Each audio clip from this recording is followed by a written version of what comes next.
ವೀಕ್ಷಕರ ದಿನಾಂಕ 18-12-2024 ಚಿತ್ರದುರ್ಗ ಜಿಲ್ಲೆ ಮೊಳಕಾಲ್ಮೂರು ತಾಲೂಕು ಮೊಳಕಾಲ್ಮೂರು ಪಟ್ಟಣದಲ್ಲಿ ಕರ್ನಾಟಕ ರಾಜ್ಯ ರೈತ ಸಂಘ, ಹಸಿರು ಸೇನೆ ಒಕ್ಕೂಟ ಮತ್ತು ಕರ್ನಾಟಕ ಪ್ರಾಂತ ರೈತ ಸಂಘ ತಾಲೂಕು ಘಟಕ ಇವರುಗಳ ವತಿಯಿಂದ ಚಿತ್ರದುರ್ಗ ಜಿಲ್ಲೆಯ ಶಾಸಕರು ಬೆಳಗಾವಿ ಅಧಿವೇಶನಕ್ಕೆ ಗೈರು ಹಾಜರಾಗಿರುವುದನ್ನು ಖಂಡಿಸಿ ಪ್ರತಿಭಟಿಸಿದರು.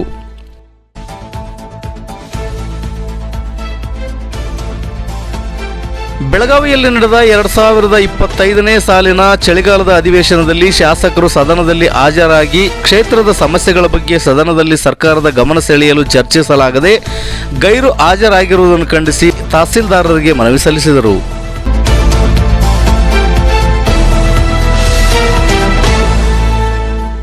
ಶಾಸಕರು ಸದನಕ್ಕೆ ಹೋಗದೆ ನಿರ್ಲಕ್ಷ್ಯ ವಹಿಸಿ ತಮ್ಮ ವೈಯಕ್ತಿಕ ಕೆಲಸಗಳಲ್ಲಿ ತೊಡಗಿ ಸದನವನ್ನು ಅವಮಾನಿಸಿ ತಮ್ಮನ್ನು ಆರಿಸಿ ಕಳುಹಿಸಿದ ಮತದಾರರಿಗೆ ಅಗೌರವ ತೋರಿಸುವ ಶಾಸಕರ ನಡೆಯನ್ನು ಉಗ್ರವಾಗಿ ಖಂಡಿಸುತ್ತಿದ್ದೇವೆ. ಸದನಕ್ಕೆ ಅಗೌರವ ತೋರಿರುವ ಶಾಸಕರನ್ನು ಅಮಾನತು ಮಾಡಬೇಕೆಂದು ವಿಧಾನಸಭಾಧ್ಯಕ್ಷರಲ್ಲಿ ನಾವು ಮನವಿ ಮಾಡುತ್ತಿದ್ದೇವೆ ಎಂದು ಪ್ರತಿಭಟನಾಕಾರರು ಮನವಿಯಲ್ಲಿ ದೂರಿದರು.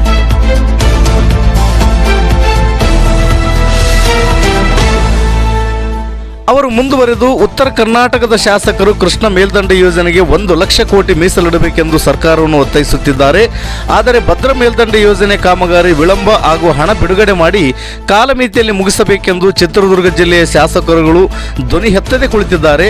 ಕೆಲವು ಶಾಸಕರು ಸದನಕ್ಕೆ ಹಾಜರಾಗದೆ ಅವರ ಕ್ಷೇತ್ರದಲ್ಲಿ ವೈಯಕ್ತಿಕ ಕೆಲಸಗಳಲ್ಲಿ ತೊಡಗಿಸಿಕೊಂಡಿದ್ದು ಜಿಲ್ಲೆಯ ರೈತರಿಗೆ ಮಾಡಿರುವ ಪ್ರತ್ಯಕ್ಷ ಅವಮಾನವಾಗಿದ್ದು ತಕ್ಷಣ ರಾಜೀನಾಮೆ ನೀಡಬೇಕೆಂದು ನಾವು ಈ ಮುಖಾಂತರ ಒತ್ತಾಯಿಸುತ್ತಿದ್ದೇವೆ. ಸರ್ಕಾರ ತಕ್ಷಣವೇ ಕಾಮಗಾರಿಗಾಗಿ ತ್ವರಿತ ಹಣ ಬಿಡುಗಡೆ ಮಾಡುವ ಮೂಲಕ ಎಲ್ಲ ರೀತಿಯಲ್ಲಿ ನೀರು ಹರಿಸಬೇಕೆಂದು ಒತ್ತಾಯಿಸುತ್ತಿದ್ದೇವೆ ಎಂದು ಪ್ರತಿಭಟನಾಕಾರರು ಮನವಿಯಲ್ಲಿ ದೂರಿದರು.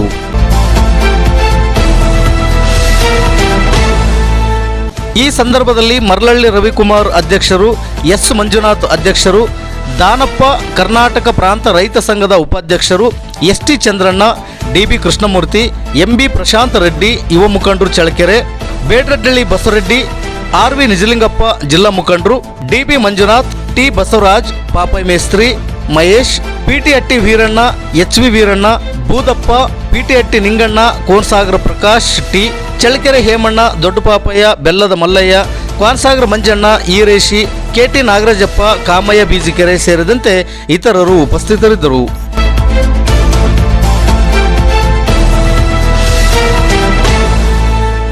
ವರದಿಗಾರರು ಸೋಮಶೇಖರ ಭಟ್ರಳ್ಳಿ. ಇದು ಗರುಡ ನ್ಯೂಸ್. ನಾನು ಮಲ್ಲೇಶ್ ಕಮತೂರು.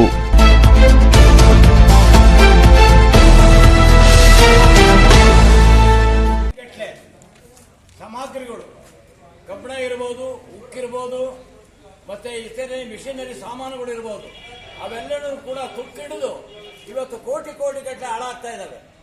ಅವತ್ತಿನಿಂದಲೂ ಯಾವುದೇ ಸರ್ಕಾರಗಳಿರ್ಬೋದು, ನೀರಾವರಿ ಇಲಾಖೆಯ ಯಾವುದೇ ಮತ್ತೆ ಮುಖ್ಯ ಅಧಿಕಾರಿಗಳಿರ್ಬೋದು, ಅದಕ್ಕೆಲ್ಲ ಅವರೇ ಹೊಣೆಗಾರರು.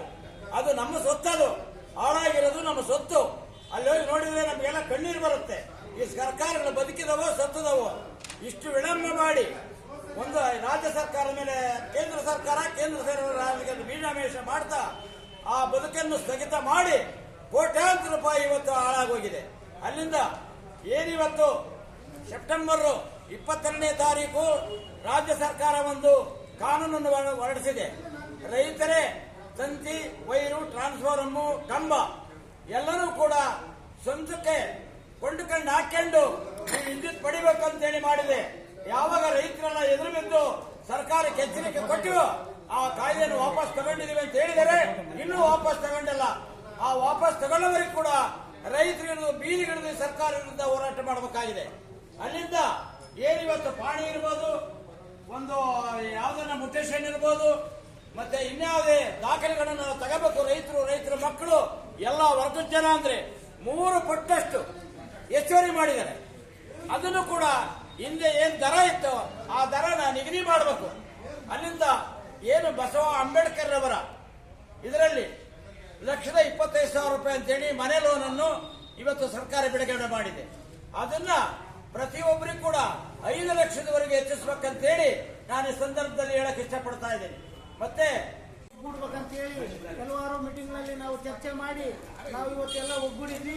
ಮತ್ತು ಇವತ್ತೇನು ಭದ್ರಾ ಮೇಲ್ದಂಡೆ ಯೋಜನೆ ಬಗ್ಗೆ 6 ತಾಲೂಕಿನ MLAಗಳಾಗಿರ್ಬೋದು ಮತ್ತು ಜಿಲ್ಲೆಯ ಎಲ್ಲ ಸಂಸದರಾಗಿರ್ಬೋದು ಯಾರು ಇದ್ರ ಬಗ್ಗೆ ಮಾತಾಡ್ತಾ ಇಲ್ಲ. ಉತ್ತರ ಕರ್ನಾಟಕದ ಎಲ್ಲ ಶಾಸಕರು ಮತ್ತು ಸಚಿವರು ಇದ್ರ ಬಗ್ಗೆ ಎಲ್ಲ ನಮ್ಮ ರಾಜ್ಯದಲ್ಲಿ ಇಡೀ ರಾಜ್ಯ ಬಜೆಟ್ ನಮಗೆ ಉತ್ತರ ಕರ್ನಾಟಕಕ್ಕೆ ಕೊಡಬೇಕಂತ ಒತ್ತಾಯ ಮಾಡ್ತಾರೆ. ಆದರೂ ಕೂಡ ಇವರು ಯಾರು ಶಾಸಕರು ಸದನದಲ್ಲಿ ರೈತರ ಬಗ್ಗೆ ಆಗಿರ್ಬೋದು, ನೀರಾವರಿ ಬಗ್ಗೆ ಆಗಿರ್ಬೋದು ಯಾರು ವಿಚಾರ ಮಾಡ್ತಾ ಇಲ್ಲ. ಇವತ್ತು ನಮ್ಮ ತಾಲೂಕಿನ MLAಗಳು ಸದನಕ್ಕೆ ಹೋಗಿಲ್ಲ. ಬೇಜವಾಬ್ದಾರಿತನ ಏನಪ್ಪ ಸದನಕ್ಕೆ ಹೋಗಿಲ್ಲ ಅಂದ್ರೆ ಅಲ್ಲೇನೋ ನಡೀತದೆ ಬಿಡ್ರಿ ಅಂತ ಬೇಜವಾಬ್ದಾರಿತನ ವಹಿಸ್ತಾರೆ.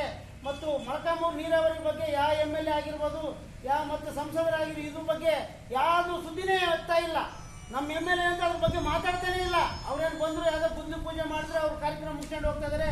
ಇದನ್ನ ಎಲ್ಲ ಪತ್ರಿಕಾ ಮಾಧ್ಯಮದವರು ಕೂಡ ಸೂಕ್ಷ್ಮವಾಗಿ ಅರ್ಥ ಮಾಡ್ಕೊಂಡು ಇಡೀ ತಾಲೂಕಿನ ಜನ, ಕ್ಷೇತ್ರದ ಜನ ಅವ್ರನ್ನ ಎಚ್ಚೆತ್ತುಕೊಂಡು ನೀವು ಮುಂದೆ ವಿಧಾನಸಭೆಯ ಇದರಲ್ಲಿ ಚರ್ಚೆ ಮಾಡ್ಬೇಕಂತ ಹೇಳ್ತಾ ಇಷ್ಟೊತ್ತು ಮಾತನಾಡಕ್ಕೆ ಅವಕಾಶ ಮಾಡಿಕೊಟ್ಟಂತ ತಮ್ಮೆಲ್ಲರಿಗೂ ಹೊಂದಿಸಿ 2 ಮಾತುಗಳು ಮುಗಿಸ್ತೇನೆ.